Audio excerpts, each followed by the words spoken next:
बच्चों, आज मैं जब ये वीडियो बना रहा हूं तो कई सारे सीए फाउंडेशन के एस्पिरेंट्स पार्टी कर रहे हैं, खुशियां मना रहे हैं कि हम ये फाउंडेशन को क्रैक कर गए और अपनी लाइफ में नए लेवल पर जा रहे हैं। लेकिन बच्चों, ये वीडियो उन बच्चों के लिए नहीं है जो सीए फाउंडेशन को क्रैक कर चुके हैं, पास कर चुके हैं। मैं आज उन बच्चों से बात करने आया हूं जो बच्चे इस सीए फाउंडेशन जो 23 एग्जाम्स में क्रैक नहीं कर पाए, रिजल्ट नहीं ला पाए, जिनका ड्रीम, जिनका एम तो सीए बनना था और है, लेकिन किसी वजह से शायद उनकी सक्सेस डिले हो गई। मैं पर्सनली भी फेलियर्स को फेलियर नहीं काउंट करता हूं। मैं फेलियर्स को ऐसे देखता हूं जैसे कि शायद ये मेरे लिए एक मौका है और बेहतर कर दिखाने का, कुछ बड़ा अचीव कर दिखाने। एक मंत्र आप देख रहे होंगे मेरे पीछे लिखा हो, बिग एम। जी हां, बड़ा सपना जो आप लोगों ने देखा है, चार्टेड अकाउंटेंट बनने। इसको पूरा करने के लिए बिग सैक्रिफाइस की जरूरत होती है। जितना बड़ा ड्रीम होता है उतने ज्यादा हार्डवर्क करने होते। जितना बड़ा ड्रीम होता है उतना ज्यादा लोगों से धीरे धीरे दूर होते चले जाते। बहुत सारे बच्चे यहां पर ऐसे हैं जो इसलिए दुखी नहीं है कि वो फेल हो गए, इसलिए भी दुखी नहीं है कि अब वो अपने रिलेटिव्स को क्या जवाब देंगे जब उनके रिलेटिव्स पूछेंगे, अच्छा हमने तो बोला ही था कि तुझसे। वो दुखी इसलिए है क्योंकि वो अपने पेरेंट्स को दुखी नहीं, वो अपने पेरेंट्स को क्या जवाब दें। बट मैं आज आपको बताता हूं बच्चे, आपके मॉम डैड, आप पास होते ना तब भी वो आपके साथ हैं, और आज आप जब फेल हुए हो वो तब भी आपके साथ। वो आपको टूटते हुए नहीं देख सकते, वो आपको बिखरते हुए नहीं देख,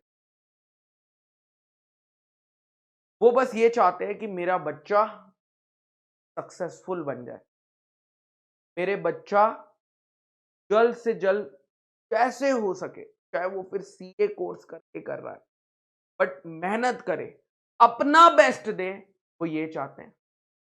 हाँ, वो भी थोड़े से उदास होंगे।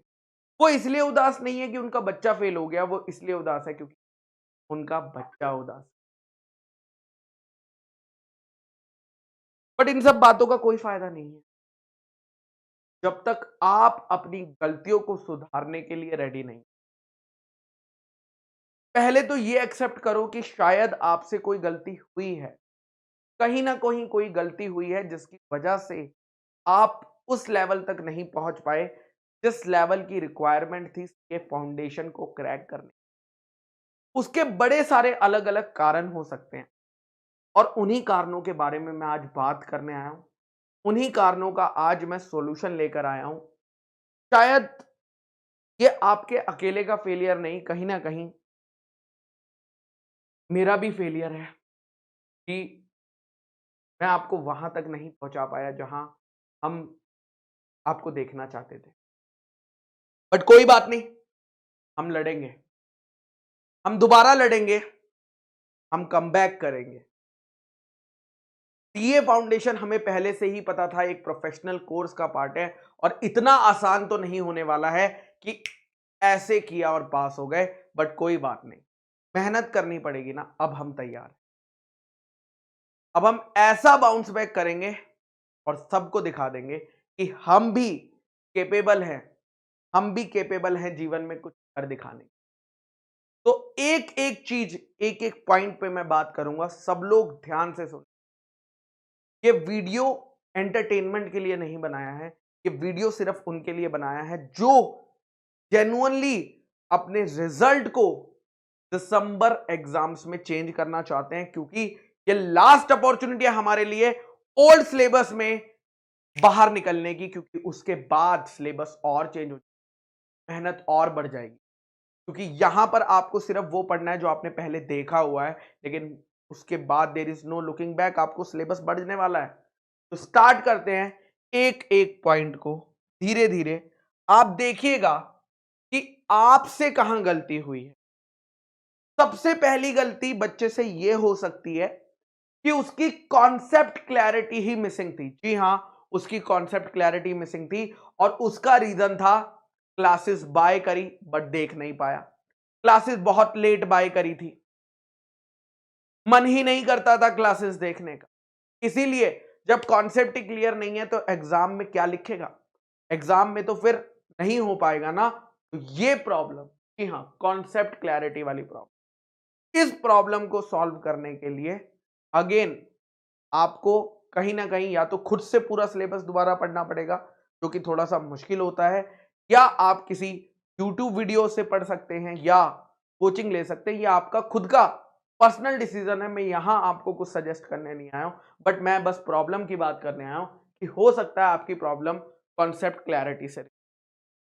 दूसरा बच्चा जो फेल हुआ है वो हुआ है जी, कॉन्सेप्ट तो सारे समझ गए थे क्लास में, सब कुछ धुएंधार लग रहा था, जब क्लास में टीचर बताता था तो लगता था अरे ये तो लॉलीपॉप सवाल है, लेकिन रिवीजन नहीं करा। जितने टाइम रिवीजन करना चाहिए था उतने टाइम मैंने रिवीजन नहीं करा। बस एक बार क्लास देखी, एक बार खुद से पढ़ा और एग्जाम देने चला गया, और शायद इस वजह से मैं वहां पर नहीं कर पाया। यानी आपको मल्टीपल रिवीजन्स की जरूरत है। और तीसरा रीजन मेरे बच्चों, जो कि आई गेस उन बच्चों के लिए बहुत इंपॉर्टेंट है जिन्हें लगता था कि यार कि मैंने तो यार 12-12 घंटे पढ़ाई भी करी है, मैंने तो सब कुछ किया है, मैं कैसे फेल हो गया, मैं तो सब कर रहा था ना यार, मेरे साथ ऐसा कैसे हो गया, कहां कमी रह गई। थर्ड रीजन, उन सब किया, क्लासेस करी, रिवीजन किया, लेकिन लैक ऑफ सॉल्विंग प्रैक्टिस। कभी लॉ के क्वेश्चंस खुद लिखकर नहीं देखे। मैं हमेशा बोलता था कि यार डीपीपी में एक या दो क्वेश्चन तो कम से कम खुद लिखकर देखा करो, ज्यादा से ज्यादा एमसीक्यू सॉल्व करा करो मैथ्स और इको के केस।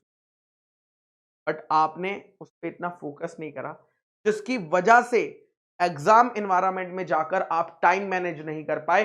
3 घंटे में आप अकाउंट्स का पेपर नहीं सॉल्व कर पाए पूरा। आपको वो पेपर हार्ड गया, आपके आता था लेकिन टाइम ही नहीं मिला, क्योंकि राइटिंग प्रैक्टिस नहीं थी, ऑडिट करके देखते थे। कोई बात नहीं, गलतियां सबसे होती है, हम भी इंसान है, हमसे भी गलती होती थी, आप भी इंसान है, आपसे भी गलती हुई है। इन गलतियों को ठीक करना वो ज्यादा इंपॉर्टेंट।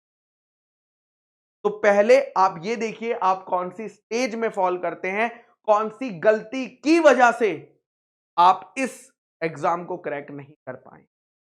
उसके बाद द लास्ट क्वेश्चन, अब रिजल्ट आ चुका है, मेरे पास अगस्त बचा हुआ है, सितंबर, अक्टूबर, नवंबर, इनफ मंथ्स है सीए फाउंडेशन में। आप अपने फेल रिजल्ट को 300 क्या 350 प्लस ले जा सकते हो, मेरी गारंटी है। इतना टाइम मोर देन इनफ होता है सीए फाउंडेशन की प्रिपरेशन को एकदम अच्छे से करने के लिए। बट क्वेश्चन आता है कि सर क्या मैं दोबारा कोई बैच खरीद लूं या सेल्फ स्टडी कर लूं, मेरा फोकस किस पे होना चाहिए इन 3-4 महीनों। तो इसका आंसर बेटा डिपेंड करेगा कि आपकी प्रॉब्लम क्या है।